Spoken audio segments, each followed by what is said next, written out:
Fenêtre sur cœur, c'est l'émission humanitaire qui a pour objet aujourd'hui d'être dans la rue et d'essayer de prendre la température de ceux qui ont tout perdu, ceux qui n'ont plus rien.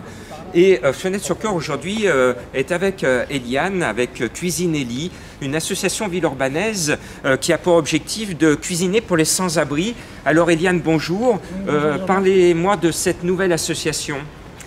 Association Cuisine Ellie qui a vu le jour en 2017, qui a pour but effectivement la cuisine pas chère, avec justement l'éco-cuisine avec des restes de frigo.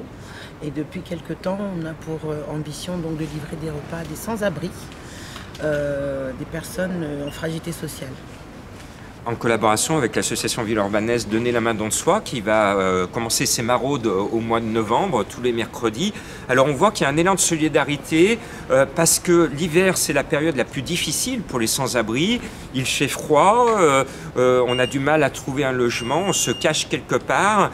Et cette détresse, Eliane, vous la connaissez puisque vous aviez répondu à un appel de Donner la main dans le soi dans le passé et vous avez logé un sans-abri. Oui. Tout à fait. Donc, comment ça se passe de loger un sans-abri? Eh bien, rien d'exceptionnel en fait. On discute le soir, on partage des choses intéressantes, on apprend effectivement que personne n'est à l'abri de ce qui arrive à ceux qui sont dehors. Et puis, il y a la confiance qui s'instaure et puis beaucoup d'humilité aussi. Et les familles d'accueil actuellement, depuis le Covid, eh bien, c'est difficile parce que les gens ont peur maintenant d'ouvrir leurs portes à quelqu'un qui est dans la rue et les familles d'accueil ont disparu malheureusement. Alors on espère que on va finir cet épisode de crise sanitaire et que les gens vont ouvrir leurs portes et leur cœur, n'est-ce pas Eliane? Tout à fait, parce que franchement c'est agréable, c'est rien de sorcier. La confiance s'instaure très vite et puis c'est des gens qui nous apportent beaucoup en termes d'humilité et d'instruction. Comment on peut vous aider Eliane?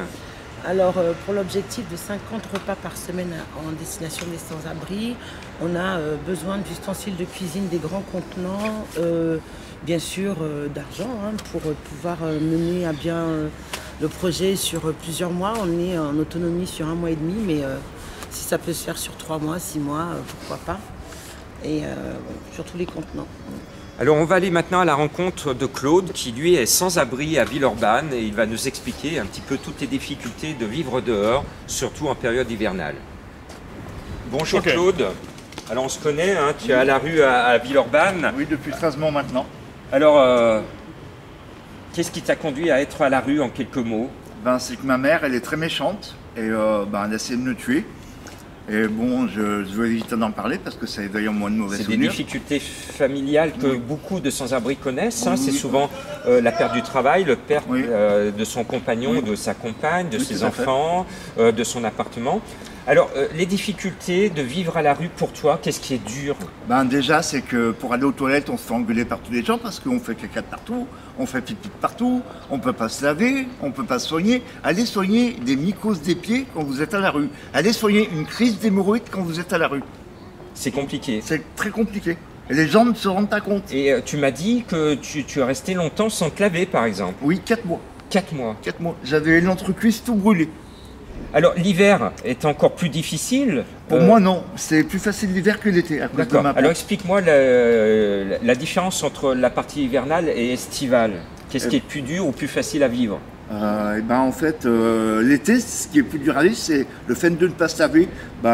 Au niveau d'entre mes cuisses, je suis tout brûlé, donc j'arrive même plus à marcher. L'hiver, c'est plus facile pour moi parce que déjà, les gens donnent beaucoup plus, aident beaucoup plus. Ils voient des gens dans le froid, ils ont pitié. Voilà. Alors justement, tu es le meilleur témoin de la solidarité, mais malheureusement de l'indifférence. Qu'est-ce qui est le plus dur à vivre? C'est l'indifférence, les gens qui passent sans te voir? Oui, parce qu'on rencontre quand même quelques gens gentils, notamment des personnes âgées, des gens qui ont un bon emploi, qui travaillent comme professeurs à l'université, qui sont gentils, qui viennent tous les jours discuter avec vous, vous donner quelques pièces, vous achetez des sandwichs à boire. Eh bien ces gens-là, ceux qui sont solidaires, on va aller les voir parce qu'il y a quelqu'un qui t'aime bien, qui te soutient. C'est notre ami Richard, qui est en situation de handicap et malgré tout, il t'aide et il aide les sans-abri et on a besoin de personnes solidaires.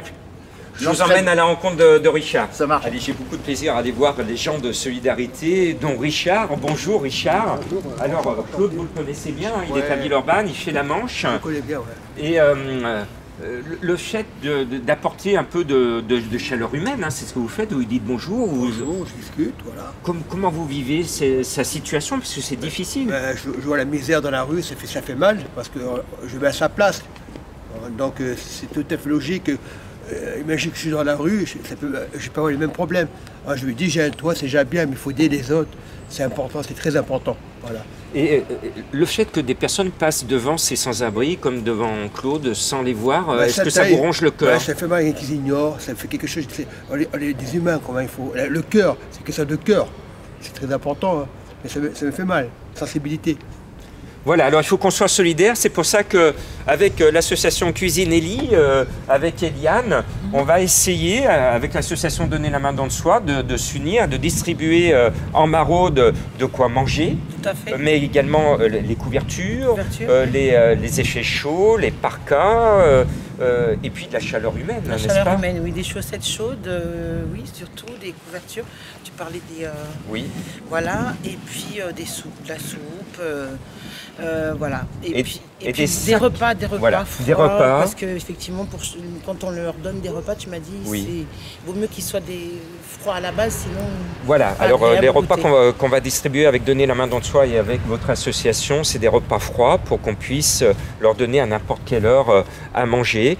Et il faut ouvrir nos cœurs, nos portes, et vous pouvez suivre l'association Cuisine Elie, on est de tout cœur avec vous. C'était l'émission Fenêtre sur Cœur, merci de nous suivre.